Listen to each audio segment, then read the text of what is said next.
Sarunas Bēniņos. Hei visiem! Šodien ir lieliska diena, kad iesāk jaunu podkāstu epizodi. Un mēs noteikti gribētu parunāt un pastāstīt, kas ir noticis šo pēdējo 3 mēnešu laikā, kāda notikuma mūsu skolā. Varbūt vairāk varētu pastāstīt man par to? Protams, sveiki visiem! Mums ar pašpārvaldi bija iespēja piedalīties atklātā projektu konkursā ar nosaukumu Atbalsts izglītības iestāžu pašpārvalžu attīstībai programmas konteksts iniciatīvu. Un mēs realizējām 4 aktivitātes. Pirmā aktivitāte mums notika septembrī. Tas bija tāds maziņš pašpārvaldes pasākums, neformāls, tā bija tāda sapulcīta, uz kuru mēs aicinājām jaunus dalībniekus, un viena no šīm jaunajām dalībniecēm, kas pienāca, arī šodien ar mums runās podkāstā. Un, protams, mēs cienājāmies. Mēs cienājāmies ar dažādiem gardumiem. Varbūt Anita varētu kaut ko pastāstīt, kā tev patika šis pasākums. Jā, čau visiem. Tad par pašpārvaldi, kas notika, bija ļoti interesanti. Bija ļoti jauki satikt vecos pašpārvaldes dalībniekus un satikt jaunus pašpārvaldes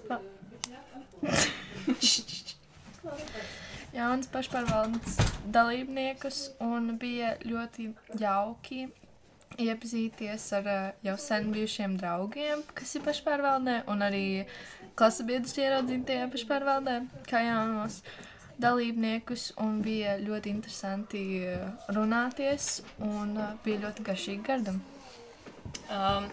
No kuras klases tu esi, Anita? No 10. B. Tu iepriekš biji mūsu skolā mācījusies? Nē. Forši. kāda varbūt tev ir tādi pirmie iestati vispār par pašpārvaldu un šo skolu?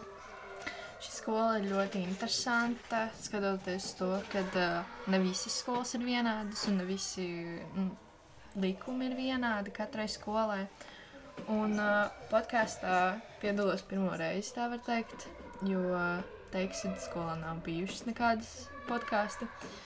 Bet ir ļoti interesanti piedalīties jaunas skolas pašpārvaldē, kur reāli visi kaut ko dara un iesaistās, un kad ir daudz aktivitātes jādara, lai varētu kaut ko kopīgi izpildīt un izdomāt. Kā tu izdomāji pieteikties pašpārvaldē? Man likās, ka man ir tas iniciatīvs piedalīties un domāt kaut ko, palīdzēt, ieteikt kaut ko pašpārvaldes biedriem un skolotājām un kaut kā iesaistīties. Skatoties uz to, ka neesmu piedalījusies, protams, podkāstos un vispār pašpārvaldē, tā kā bija ļoti interesanti vispār iepazīt visus no pašpārvaldes, bet jā, tā ir. Paldies! Jā. Tad otrā aktivitāte mums arī notiks septembrī. Mēs bijām kopā ar organizāciju Piezīmēm Gars. Mēs tādas foršas lietiņas padarījām kopā. Un Emīlija bija daudz un foršas aktivitātes, jā, un arī visiem ļoti tas patika. Bija tiešām jautri. Tad mums bija 3. aktivitāte, kas notika 1. novembrī. Tā bija pašpārvaldes nakšņošana skolā. Personīgi man ļoti patika. Tiešām bija ļoti, ļoti forši. Mēs spēlējām dažādas spēles, un visforšākā lieta, kas bija, mums bija silts ēdiens, mums bija pat... Paldies skolas arī pavārītēm par garšīgiem kartupeļiem. Visiem ļoti, ļoti garšoja, un tiešām mēs visu diezgan... Mēs pēduši. Jā, un mēs diezgan ātri visu apēdām, jo ēdiens bija tiešām fantastisks. Kā arī šajā pasākuma laikā mēs taisījām problēmu koku, kur mēs izskatījām kādas pašpārvaldē problēmas, kā viņas atrisināt. Un problēma, neteiksim, ka bija diezgan daudz, bet ir mums pašpārvaldē, un mums sanāca diezgan labi viņas arī atrisināt. Var arī redzēt līdz šim brīdim, kad tās problēmas sāka pazust. Tā kā mēs arī saliedējāmies diezgan labi šajā pasākumā. Jā, bija ļoti forši arī pavadīt kopā laiku, un varējām viens otru vairāk iepazīt. Varbūt pastāstīs arī par 4. aktivitāti? Jā, protams, 4. aktivitāte mums bija refleksijas darbnīca atkal kopā ar organizāciju piedzīvojumi gars. Tur mēs papļāpājām, apspriedām, ko mēs pašlaik darām pašpārvaldē, visu kaut ko tādu. Arī forša aktivitātes bija, kā arī mēs forši pāēdām picas. Jā, picas arī bija ļoti, ļoti garšīgas. Visi izbaudījām. Un tiešām bija lieliska sajūta pavadīt visiem kopā laiku. Un atkal mēs varējām vairāk viens par otru uzzināt. Un spēlējām arī dažādas spēles, kas arī bija ļoti forši. Un, jā. Kā arī mums pašpārvaldē plānojas liels Ziemassvētku tāds pasākums, kas ir Ziemassvētku balle. Kas norisināsies 19. decembrī. Jā, un mums arī atbalstītāji. Pirmie atbalstītāji. Jā, kas ir Teikas ezīts, Ausmeņa kebabs un Ezīša coffee shops. Iespējams,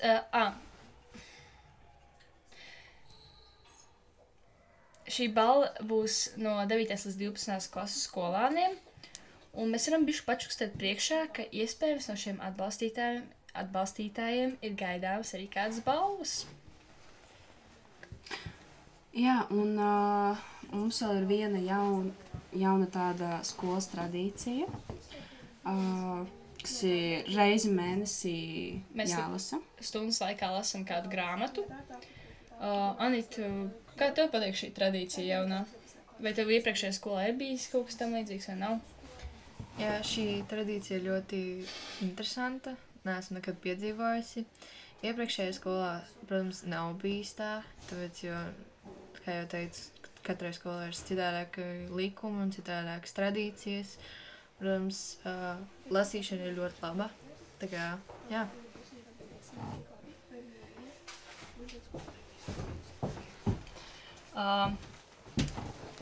Jā, es gribu vēl bišķi ar jums papļāpāt. Kāds jums ir domas par pārbaudas darbu nelabošanu? Jā. Kādas jums sajūtas par šo? Man liekas, tas ir diezgan nejauki, bet arī saprotams. Bet es domāju, pieņemsim tādām kā augstākām klasēm, kas sākas, sākoties ar kādu varbūt 9. līdz 12. klasē, tiem ir viss trakāk, jo tiešām tas līmenis sāk palikt augstāks. Un tas ir tikai cilvēciski kļūdīties un varbūt visu neiegaumēt. Un tas fakts, ka tas ļoti, ļoti ietekmēs, vai reāli tu paliec skolā, vai tev būtiski met ārā tikai tāpēc, ka tu pieļāvi kļūdas. Ceļš vidusskolāniem. Jā, un tev neļauj to izlabot. Labi, tikai vienu reizi, bet tas ir kompleksētais darbs, kas ir 2, 3, 4 sarežģītāks, un neviens to negrib rakstīt. Tāpēc es teiktu, tas pat nav motivējoši, jo tas vairāk liek uztraukties, un tas pat nepalīdz vairāk gatavoties, bet tas tieši cilvēkus vairāk stresina. Tas galīgi, man liekas, nav labi. Jā, es piekrītu. Es tā kā atbalstu to, ka mums pagājuši gadu bija arī, ka neļauj katru darbu labot, bet varēja vienu darbu izlabot, bet nebija tas kompleksais darbs. Un man šķiet, ka tas jau ir pietiekami, nekā, ka pilnībā noņem, ka vispār nevar labot. Tā kā vismaz atļaut vienu darbu labot, jo pieļaut to kļūdu, diezgan bēdīgi beigās sanāk tā atzīme vai kā. Bet es pateikšu godīgi, ja godīgi, tas skolāns var redzēt ļoti motivē. Tas, kad nevar labot, bet ir diezgan sarežģīti. Jā. Kāds tā domas, Anna? Jā, tas ir īstenībā ļoti slikti, jo cik es sapratu, 10. klasēm vidusskolniekiem ir tā, ka, ja ir viena nesekmīga atzīme, kad jāgaida līdz gada beigām, ka var pārrakstīt, un ar vismaz vienu nesekmīgu atzīmi nevar pielaist pie pulciņiem un nevar atļaut braukt uz kaut kādiem čempionātiem, piemēram, futbolā, basketbolā un tajos pašos jaunsargos. Tas ir aizliegts, un tad ir jāgaida līdz gada beigām, kas man šķiet ir ļoti tīzli, jo, protams, mēs visi gribam iesaistīties mūsu mīļākajās aktivitātēs, tā kā Jā, tas dažreiz dod motivāciju, labāk iemācīties uz tiem pārbaudas darbiem, bet tajā pašā laikā pazūd motivācija. Jo, kad tu saproti, ka tev ir nesekmīgi, tu saproti, ka tu tālāk netiksi uz nekādiem saviem pulciņiem, un ka tev ir jāgaida līdz gada beigām, lai rakstītu vienkārši visu pārbaudas darbu pēc gala. Jā, un visu motivāciju pazūd uzreiz. Jā. Kā turpinājumā mēs runāsim par jaunsardzi un valsts aizsardzības mācībām. Pie mums šodien ciemos ir instruktora Dācis Tomasone. Labdien! Jā, un tad pirmais jautājums būtu, kā jūs aizsākāt savas gaitas jaunsardzē? Jaunsardzes centrā es sāku strādāt man 19. martā, līdz būs 2 pilni gadi. Un, principā, visu mūžu esmu strādājis ar bērniem un jauniešiem. Ne visu mūžu, pēdējo daļu. Biju jauniešu un bērnu sporta trenere, fiziskās sagatavotības trenere. Un kaut kā, protams, sākās arī 22. gadā, kā jau mēs zinām, karš. Mani draugi no profesionālā dienesta, draugi zemesardzē, un vienmēr šī joma ļoti, ļoti interesējusi. Arī esmu palīdzējis kā glābējs dažādos uzdevumos, bet kas nebija īsti saistīti ar militāro dienestu. Attiecīgi, piedāvāja man viens no jau, man liekas, bijušajiem instruktoriem šādu iespēju aiziet uz interviju. Aizgāju, burtiski, man liekas, ka nedēļas laikā parakstīju līgumu. Protams, pirms tam veicu ļoti lielu izpēti. Esmu tāds cilvēks, ka man vajag zināt, par ko iet runa un kāpēc iet runa. Un jā, te es esmu. Pirmais pusgads man bija vairāk, es nestrādāju tieši ar jauniešiem. Vispārīgi tā bija mana apmācība. Braucu uz kursiem, mācījos nodarbību vadīšanu, stacionāro šaušanu, kas mums vēl pamat militārās mācības un vispārējais. Stažējos pie pieredzējušiem instruktoriem. Gāju uz skolām, uz tehnikumiem, mācījos un paralēli jau domāju par to, kuras varētu veidot savu vienību attiecīgi kā jaunsargiem un kur man tad būs jāstrādā kā valsts aizsardzības mācības pasniedzējiem. Vau, paldies! Nākamais jautājums. Kāda ir jūsu ikdiena esot kā jaunsargu vai valsts aizsardzības mācības instruktorē? Ikdiena ir ļoti raiba, jo man kā instruktorai un arī īstenībā kā jaunsargu vienības vadītājai mums ir ļoti daudz darba, kas paliek aiz tiešā kontakta ar jauniešiem. Mums ir ļoti daudz pašiem jāgatavo dokumentācijas uz katru nodarbību, jāgatavo prezentācijas, tiešām, kā jūs jau zinat, gan valsts aizsardzības mācībā, gan arī jaunsardzē vienmēr ir vizualizācija, tā ir teorētiska nodarbība, tā ir praktiska nodarbība, tad arī noteikti mums kā instruktoriem ir jābūt visiem dokumentiem, kā saka, kārtībā, gan par drošību, gan par pašu nodarbību, jo mēs arī mēs īstenībā diezgan individuāli strādājam, mēs paši gatavojamies savai nedēļai, tam nedēļas griezumam, un tas paliek noteikti tā aiz fona, ko neredz jaunieši, bet pati diena man sākās agri. Man ir suns, kurš ir jāizved pirms man dienas skrējuma ārā, un tad es ceļos apmēram 5:30 no rīta, un tas rīta cēliens vienmēr, es esmu rīta cilvēks, man ļoti, ļoti patīk rīts. Izdara, kas vēl jādara, izvedu suni, un pa lielam, ja man ir valsts aizsardzības mācības diena, tad jau arī dodos uz skolu, vai manā gadījumā tie ir tehnikumi, profesionāli tehniskās izglītības iestādes, un pavadu tur līdz kaut kādiem 4:00 kārtīgi vadu nodarbības. Ja? No 1. līdz 8. tas viss ir manā pāraudzībā, gan praktiskās, gan teorētiskās. Un pēc tam, kā pieņemsim šodien, es uzreiz arī braucu uz jaunsargiem. 4 ir jaunsargi. Man sanāk 2 reizes nedēļā jaunsardzes nodarbības. Mums ir speciālā programma tieši drona apmācībai, bet trešdienās tad tā diena tāda bišķiņa garāka. Bet, ja nav man jaunsargi, tad es braucu uz sporta zāles, ticamāk. Man ir arī pusauģu meita, kura grib mājās vakariņas un kaķis.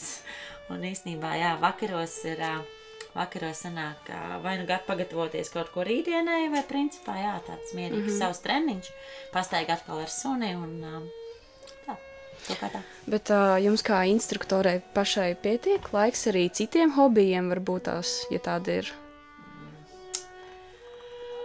Teikšu godīgi, ka jā.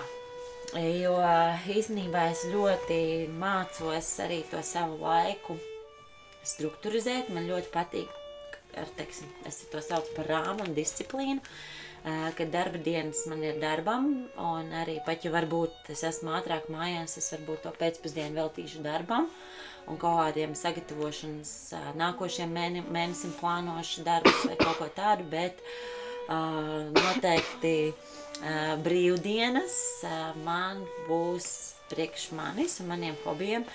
Paralēli es vēl studēju jau apvienotie RSU LSPA. Tieši mēs būsim pirmie valsts aizsardzības mācības pedagogi, jau arī ar bakalaura izglītību, tā kā speciāli skolotāji. Tā kā. Un jā, man ļoti patīk koncerti, man ļoti patīk teātris, man patīk lasīt grāmatas, tas gan ir iekavēts noteikti. Ir kaut kā, es tur pa vakariem kaut ko sagrābstu mazliet, tad, kad varbūt nevar aizmigt, man patīk kino, man patīk doties pie dabas, man patīk iet pārgājienos, un tam visam es atrodu laiku īstenībā, ļoti ir vajadzīga tāda strukturizēšana sava laika, bet visam var laiku atrast, jā. Labi, paldies liels! Jā, kādi ir jūsu lielākie izaicinājumi esot instruktorē Jaunsardzē? Droši vien pašā sākumā mans lielākais izaicinājums bija šī lielā dokumentācija, ar kur man nācās saskarties. Tiešām ļoti daudz papīri. Bet tad, kad tu saproti, kāpēc viņi ir vajadzīgi un to visu, to viņu nepieciešamību un kaut kā ar laiku tiešām pagāja laiciņš, kamēr es tā pieradu, tagad 2. gadā jau nebija vispār problēmas nekādas. Iespējams, jā, jo es esmu praktiķis, man labāk patīk strādāt praktiski, tad tie papīri likās tāds mazliet izaicinoši, bet šobrīd jau ir pierasts. Un varbūt ļoti dažādie jaunieši, ar kuriem es nesauktu to par izaicinājumu, kā tieši darba jomā, tas ir vairāk man personīgi saskarties ar jauniešiem, kam ir pilnīgi citas domas par patriotismu, par valsti, strādājot ar varbūt profesionāli tehniskajās izglītības iestādēs ar jauniešiem, kas ģimenē runā tikai un vienīgi krievu valodā, un ar latviešu valodu viņiem ir ļoti maz sakara un ļoti slikti zināšanas, bet viņi, kā jau jaunieši pusauģu gados, ir ļoti arī strikti savā nostājā, un attiecīgi man cieņpilni pieņem dažādus, diezgan arī dažreiz radikālus uzskatus, ir tāds izaicinājums, bet tas ir vairāk tāds mans personīgais treniņš noteikti tam, kā savas zināšanas un kā esot pedagogam runāt ar jaunieti, neaizvainojot viņa pārliecību, bet viešot lielāku skaidrību tajā, ko viņš ļoti kategoriski vēlas noliegt. Tā kaut kā. Tas, laikam, ir, jā, krievalodīgie un ļoti radikālie jaunieši, tas, laikam, būtu vienīgais, jā. Labi. Vai ir kādi nosacījumi pievienojoties Jaunsardzē? Tieši Jaunsardze. Tātad, ja. Jaunsardze mums nosacījumi pa lielam nav. Es teikt mēģinu ātri domāt. Varbūt vecums? 10 gadi. Šobrīd no 10 gadiem mums ir tad sanāk vidēji 5. klases, ir jaunākie. Un šobrīd mēs pārējām uz tādu 3 līmeņu programmu. Agrāk bija 4 līmeņi, tad tagad būs 3 līmeņi. Tas ir 6 gadi pilni tieši šī iemesla dēļ, ka mums ir valsts aizsardzības mācība. Lai pārāk nepārklājās. Ja tā ideja ir, tātad līdz 16 gadiem mums ir Jaunsardze, tad ir valsts aizsardzības mācība, un tad jau jaunais valsts obligātais dienests. Un pēdējā intervijā īstenībā direktors minēja, ka viņš vēlētos VAM 3. Ja jūs zinat, ir valsts aizsardzības mācība 1, valsts aizsardzības mācība 2. Tad mums pašiem mēs neesam dzirdējuši, kā instruktori kādā uzrunā. Tas bija tāds īstenībā jaunums mums arī instruktoriem. Bet jā, tā kā un arī viņš vēlas atgriezties tam 144 mācību stundām. Tad redzēsim, mums nākošu nedēļu, aiznākošu nedēļu lielā sapulce, tad jau skatīsimies. Bet principā nē, ir jābūt vēlmei, jābūt kaut kādai pamatzināšanai, kas vispār jaunsardze ir. Un parasti vismaz jūsu skolā bērni un jaunieši noteikti redz ļoti daudz šos jaunos cilvēkus formās un uzdod jautājumus, kas tad ir, un tad jautājumu pa lielam nav. Bet, jā, un tad jau pirmajos mēnešos nodarbības apmeklējot izkristalizējās, vai jaunietim tā jaunsardze interesēs vai neinteresēs. Viņš apmēram saņem šo ieskatu tajā, ko mēs darīsim, kā mēs darīsim, kaut kādi pirmie pasākumi. Bet tāda nosacījuma nav. Ja jūs domājat arī par ierobežojumiem, noteikti mēs nedalām valoda, rase, piederības. Noteikti jaunsardzē var stāties iekšā jebkurš Latvijā dzīvojošs jaunietis. Labi, paldies. Un te ir vēl tāds viens interesants jautājums. Kā dalība jaunsardzē var palīdzēt nākotnē? Nu, ja vēlas iestāties NBS vai arī zemesardzē? NBS ir Nacionālajie bruņotie spēki. Jā. Es domāju, tas ir pirmām kārtām jaunsardze uzreiz dod tev ieskatu, vai šī militārā joma, kas būtībā principā savijās kopā ar valsts aizsardzības mācību, vai tev viņa interesē, vai tev viņa neinteresē. Pavisam vienkārši. Vai tu viņā redzi kaut ko sev saistošu vai neredzi. Un tas nav saistība kā tikai militārisms, ja, jo jaunsardzē noteikti šis, jā, ir šis formas aspekts, jā, mēs mācamies gan bruņoto spēku uzbūvi, gan mums ir šaušanas nodarbības, gan orientēšanās, gan rīcības krīzes situācijās, risks situāciju un tā tālāk un tā tālāk. Bet tu skaidri sapratīsi to, vai kā pirmām kārtām bruņotie spēki darbojās, kā darbojās civilā aizsardzība, kas ir otrs lielais bloks, ja, kas ir neatliekamā medicīnas palīdzība, policija, ugunsdzēsēja, glābēji. Un tev vairs nav šie jautājumi, arī nav bailes saistībā ar valsts obligāto aizsardzības dienestu. Tu ļoti labi tos pārzini. Un ja tev tas interesē, un ja šos pēc jaunsardzes saproti, ka tas ir tavs aicinājums, gan valsts aizsardzības mācības, jā, gan arī obligātajā dienestā, gan iestāties zemesardzē, gan bruņotajos spēkos, tev jau ir zināšana bāze, tu jau zini, uz ko tu ej, kas ir pārgājiens, kas ir 72 stundu soma, kas ir, tev ir pamatzināšanas, un īsnībā ļoti bieži dzirdu arī gan zemesargus, gan bruņoto spēku, kas strādā ar vadu, valsts obligāto dienestu, valsts aizsardzības obligāto dienestu. Viņi strādā, viņi saka, ka tie, jaunieši, kas nāk no jaunsardzes un no valsts aizsardzības mācībām, viņiem, protams, ir daudz vieglāk ar viņiem strādāt, daudz vieglāk apmācīt jaunas, jau specifiskās zināšanas, jo šis pamats jau ir ielikts. Jā. Un vēl viens jautājums. Cik bieži notiek nometnes un pārgājieni? Jaunsardzē. Tātad pirmajā gadā nometnes mums notiek viena nometne tieši jaunsargu vienībai, un man kā instruktoram ir jādodās atbalstā vismaz uz 2 nometnēm atbalstīt citu instruktoru, uz kurām es varu ņemt jaunsargus līdzi. Tātad šogad atbildi mums būs 1 nometne maijā, un būs 2 nometnes, tas būs marts, un, ja nemaldos vēl, kuru mēs runājām, 1 ziemas, laikam pat nometne, februāris, kurā es varu ņemt līdzi, man nav jāņem visi jaunsargi līdzi, es varu ņemt kaut vai 2, 3, kas ir gatavi būt jau tāda pieredzējušāku instruktoru, nevis instruktoru, bet pieredzējušāku jaunsargu nometnēs, jo mēs esam tikai 2. gadu, man jauniešu vienība ir 2. gads, attiecīgi mēs tikai šobrīd augam Un, ja mums pagājušajā gadā nometne bija 1 diennakts, tad nākošā nometne mums ir 2 diennakts. Bet, pieņemsim, 2. un 3. līmeņa jaunsargi jau arī pa 5-6 dienām dzīvo bataljonos, un tās nometnes jau ir stipri izaicinošākas.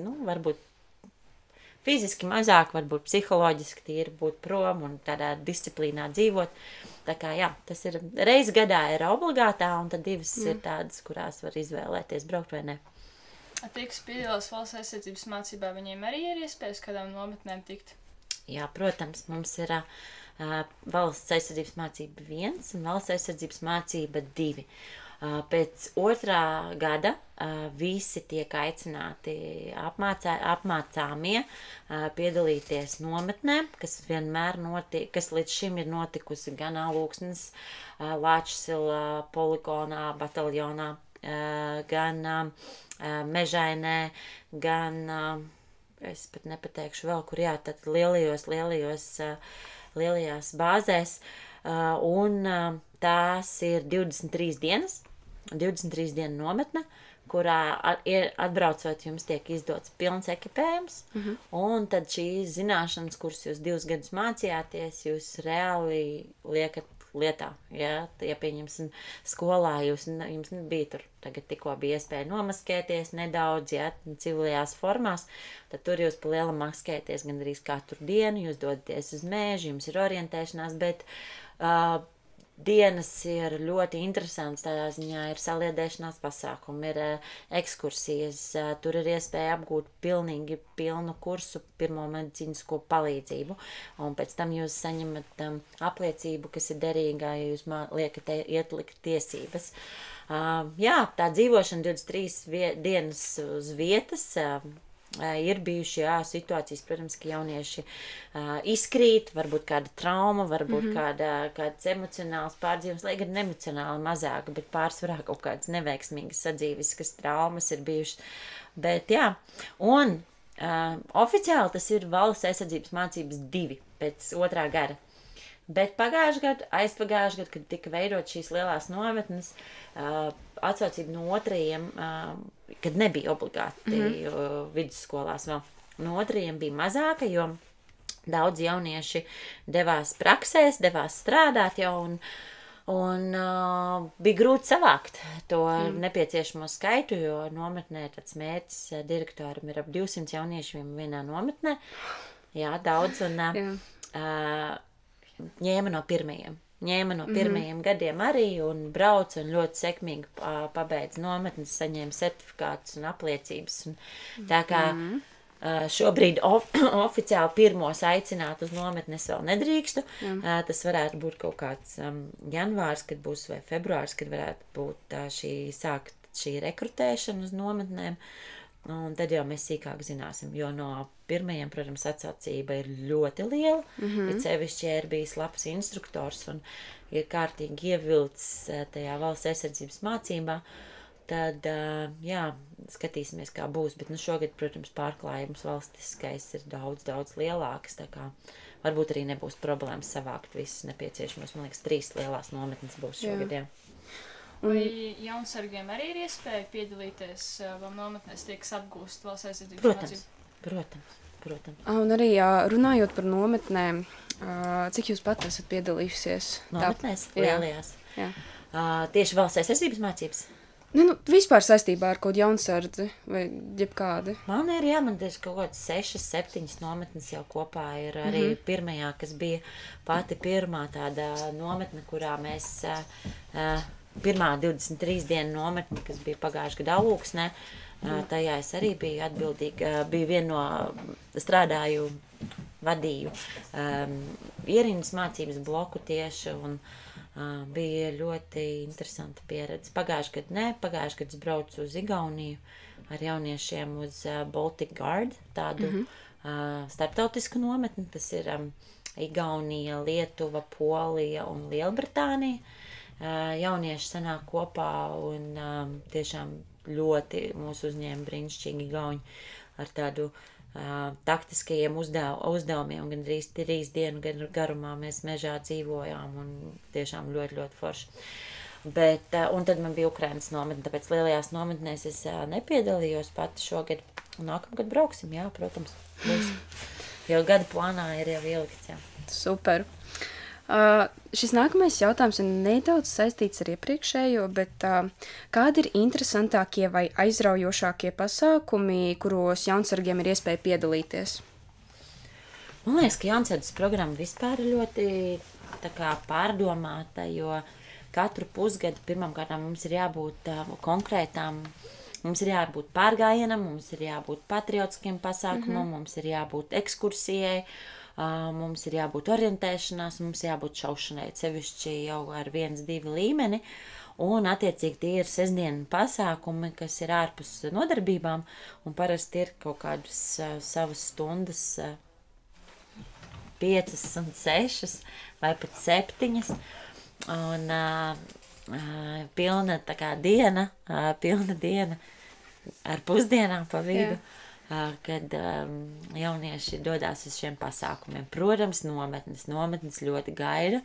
Nometnes vienmēr man ir ļoti svarīgi, lai nometnes būs tā aizraujošas un interesantas. Un tad, tagad ir tikai novembris, bet es jau diezgan nopietni domāju par māja nometni, jau runāju ar citiem instruktoriem, kas varētu iesaistīties un kas varētu palīdzēt tieši ņemot vērā to, ka mēs ar tiem droniem ņemamies un mācamies. Es domāju, ka pasākumi patīk. Mums šogad arī decembrī noslēgums mums būs, ka mēs dosimies uz neatliekamo medicīnas palīdzības brigāžu centru, kaut ko tādu, ko, parasti jūs klases ekskursijā visticamāk nevestu, un redzēt gan, kā strādā neatliekamā palīdzība, saņemot izsaukumus, gan visas tieši brigāžu atbalsta centrs viņiem. Tur Dundas ielā ir diezgan interesanta vieta. Un, protams, mums lielās orientēšanās. Un katru gadu šie pasākumi paliek sarežģītāki. Mēs esam 2. mācību gada 1. pusgadā. Tad nākamgad, man liekas, pusgads mums ir, ka mums jādodās ir uz policiju. Pagājušajā gadā mēs braucām uz Lielvārdu, uz ugunsdzēsējiem. Tie ir tādi lielie pasākumi tādi. Tagad pati nedēļas nogalē biju Liepājā, arī bija Karaostā, kā es gribētu savus jaunsargus turien aizvest, bet es saprotu, tas ir tāds diezgan nopietnas izmaksas, un man jāskatās, kādi ir varianti, bet tur ir ko redzēt, un tur ir tāda gan tas cietums, gan visas tās ēkas ļoti iespaidīgi, gan bunkuri, kas tiek skalot ārā ļoti, un drīz viņu vairs nebūt, tāpēc tāda iespaidīga ekskursija varētu būt, jā, bet tur jau prasās uz 2 dienām braukt, jā. Es noteikti ar Emīliju varētu apstiprināt šo, ka tur ir diezgan interesanti, jo mēs pagājušajā gadā ar klasu bijām. Jā. Bija jautri. Ļoti, jā. Jā, un cik es saprotu, ir arī iespēja tur palikt kaut kādu vai pa nakti vai kaut kas tieši tur. Varbūt tas esmu. Jā. Tur arī tāda, ka tur izjoko, neizjoko, bet rada to sajūtu, kā tur ir bijis, jā. Mēs arī piedzīvājām izjustu sajūtu, kaut vai arī tas, kad ir ierinda saucamā, un ja pasaki nevis vīriešu dzimtēs, nevis bet 1. vai 2.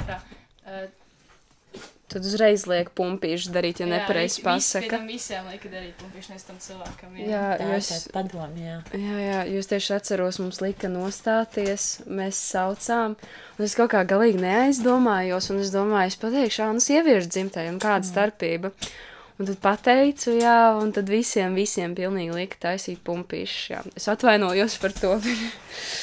Bet labi, bija tiešām forši. Jā, noteikti. Vajag apmeklēt mums vienreizi. Jā. Jā, tā kā tas man arī, es biju piemirsus, cik tur jauki, tā kā noteikti jāizbrauc ir arī ar maniem jaunsargiem kaut kā jāizdomā. Noteikti, jā. Viņam vēl stingrāk vajag tur paņemt. Labi. Jā, tad ar ko atšķirās NATO bruņotie spēki ar zemesardzi un jaunsardzi? NATO bruņotie spēki. Tātad sāksim uzreiz. Mēs esam NATO, bet mēs esam Nacionālai bruņotie spēki, MBS. Ja? Tātad mēs esam, ir NATO kaujas grupa un vēl ātrās reaģēšanas vienības un vēl visāds, bet tas ir ārpus MBS. Ja? MBS mums ir mūsu armija, sauksim to tā. Zemesardze ir mūsu lielais balsts, kas ir vislielākā atšķirība tā, ka bruņotie spēki ir apmācīti, trenēti karavīri katrā, sauksim viņu vienībā, gaisa spēki, militārā policija, apvienotais štābs, specvienība, speciāla uzdevuma vienība un tā tālāk. Tie ir karavīri, mācīti, kur mēs arī ir instruktoru bloks, kareivju bloks un, protams, virsnieku bloks. Un tad ir zemesardze, kas ir pilnīgi brīvprātīgi sabiedrības, civilās sabiedrības locekļi, kas ir izgājuši pamatapmācību un turpina pilnveidot savas zināšanas brīvprātīgi. Ja? Nu, tad vienkāršākā valodā teikt, karavīrs ir algots kareivis, kas strādā armijā. Tad zemesardze ir brīvprātīgi, cilvēki strādā savos citos darbos, un, nezinu, baņķieri, aktieri, mums ir zināmi pedagogi, viss kas. Un nedrīkst arī aizmirst rezervi. Mums ir arī rezervisti, tad, kas arī ir ļoti liels bloks, ja. Un tad, protams, jaunsargi. Jaunsargi ir arī aizsardzības ministrijas pakļautībā esoša aizsardzības bloka vienība, bet, protams, lielākā atšķirība ir tas, ka jaunsargi ir līdz pilngadības sasniegšanai, tu vari pilnveidot šīs prasmes, tad karavīri, zemesargi un rezervisti, tas jau ir pēc pilngadības sasniegšanas. Ja, tā laikam lielākā atšķirība.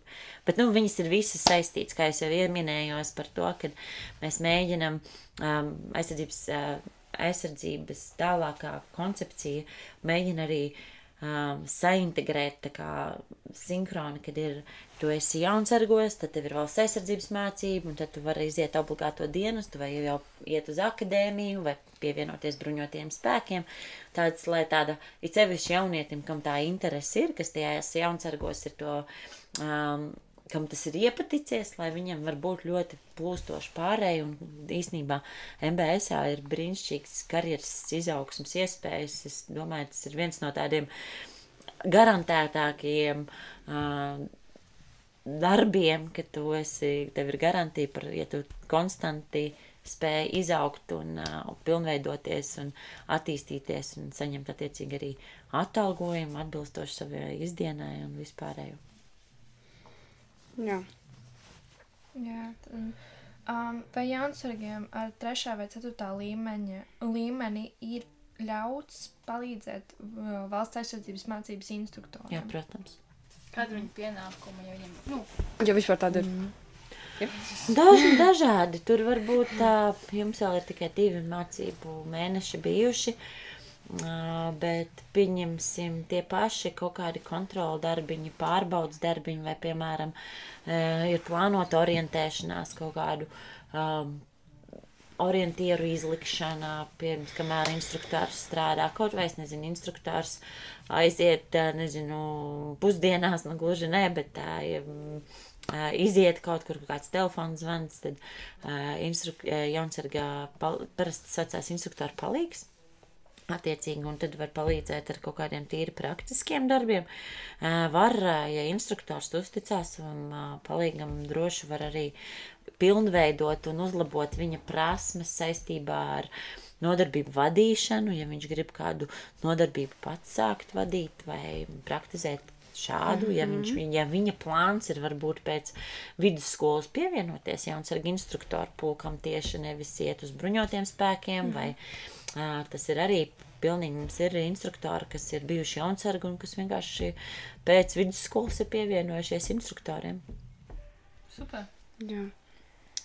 Ko jūs esat novērojusi, kādas tēmas jauniešiem ir grūtāk apgūt, varbūt valsts aizsardzības mācībā vai jaunsardzē?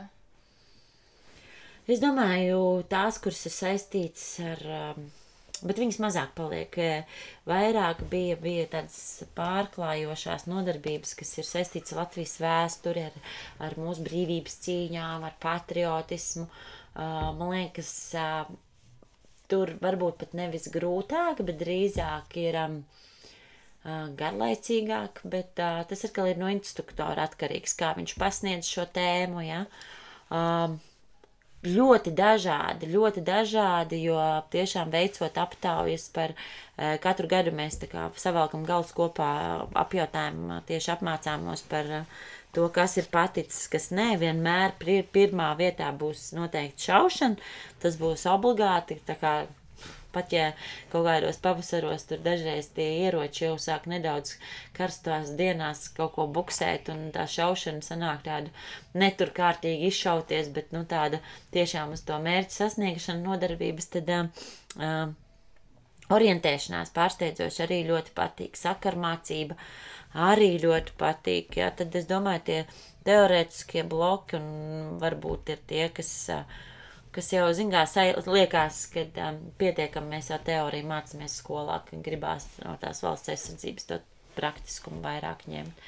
Bet tāpatās arī laukojas iemaņas ar visu, šogad arī cevišķi ar vidusskolām redzēt, kā bērni dzirēs trolēbusos, tu brauc, skaties, nezinu, no kurienes brauc zaļajām ceļām.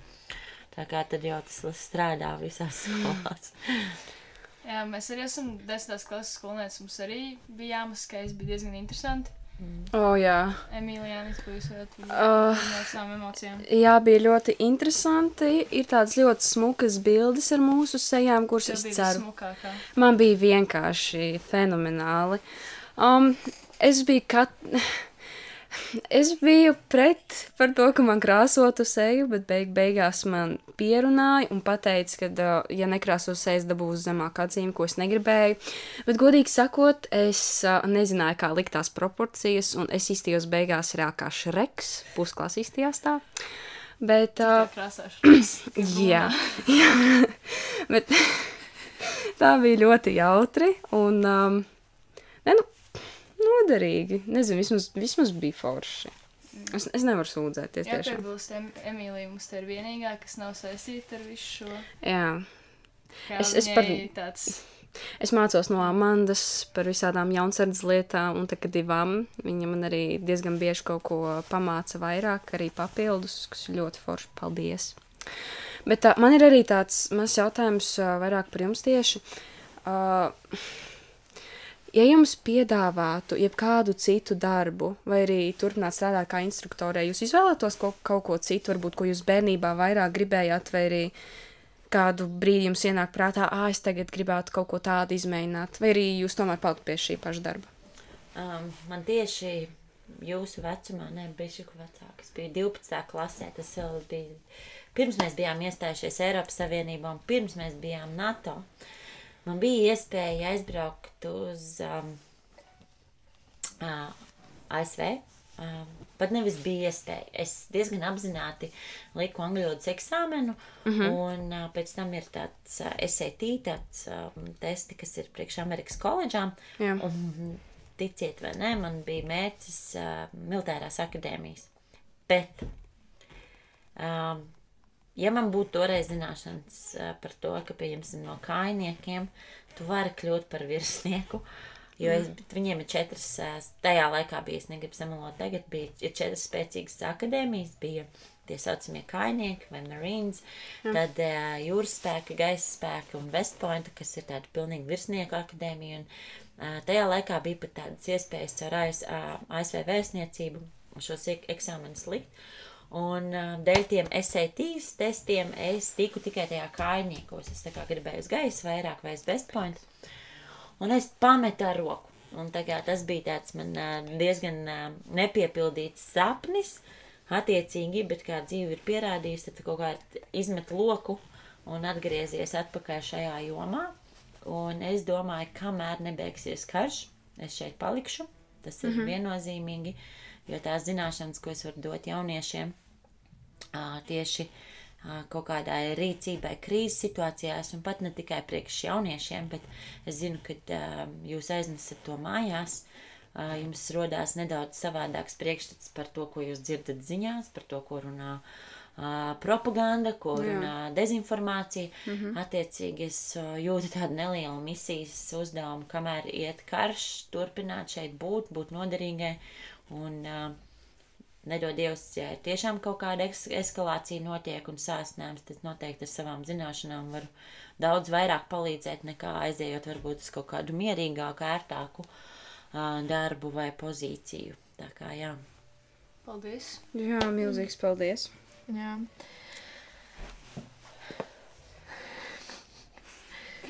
Liels paldies, ka piekritāt šo interviju. Bija tiešām interesanti. Jā. Man šķiet, ka jāiet jau uz lielo nobeigumu, jo, tā kā saprotams, ir jaunsargi jums, un mums ir stundas vēl turpinās, cik mēs varam paspēt. Jā, tā kā. Jā, milzīgs paldies par pavadīto laiku un arī šo interesanto informāciju, jo arī es diezgan daudz ko uzzināju, ko es iepriekš nezināju. Un es domāju, noteikti jebkuram šī visa informācija būs noderīga un varēs izmantot savam zināšanām. Es noteikti varu runāt vēl un vēl, jūs varat mani uz otro daļu arī aicināt. Protams, Ņemsim vērā. ņemsim vērā, taisīsim, jā, kaut kad. Paldies! Nē, gan jau, kad atkal kaut kad tiksimies, un varbūt tad varēsim paturpināt vēl par kādu citu interesantu tēmu saistībā ar šo. Jā, milzīgs paldies! Jā.